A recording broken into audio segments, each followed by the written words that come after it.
Diyarbakır ciğeri denilince bizdeki Diyarbakır ciğerinin bir özelliği 7-24 her saatte yenilebilen bir ciğerimizdir, ürünümüzdür. Sabahın ilk ışıklarıyla gecenin yarısına kadar tüketilen bir ürünümüzdür. Bu ciğerimizin bir özelliği de genç kuzulardan alınan ciğerlerdir.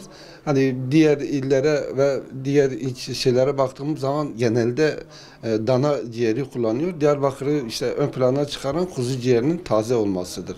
Diyarbakır'ımızın işte yine 300'e yakın sadece ciğer üzerinde faaliyet gösteren, yani tabii bunun yanında yemekler falan haricinde ana maddesi ciğer olan işletmelerin 300'e yakındır.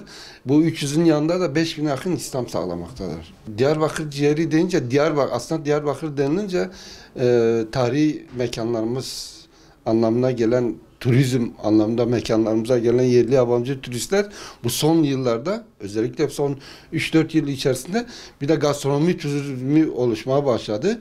Hani özellikle Diyarbakır'a gideyim, bir Diyarbakır'ın tarihini göreyim, misafirlerin haricinde özellikle Diyarbakır'a gelin bir ciğer yiyeyim anlamda da bir gastronomi, turizmi anlamda da böyle bir gelişmemiz oldu. İyi yönde gidiyor yani.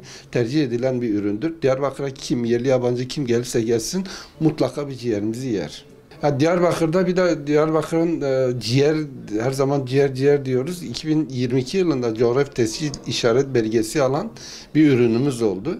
Bu Diyarbakır'ın kendisine mal oldu. Günlük 6 ton. Bunu yıl bazına vurduğumuzda 2000 tona yakın bir ciğer tüketimimiz oldu. Tabii bu 2000 tonla kalma şeyi de değil. Yani bunun örneğini verelim. Yerli yabancı turistimiz 1 milyona yakın, bu resmi kayıtlarda bellidir. 1 milyona yakın turistimiz geldi. 2022 yılında hedeflerimiz 1,5 milyona yakın turist, 2500 ile 3000 tona yakın ciğer tüketimi hedefliyoruz.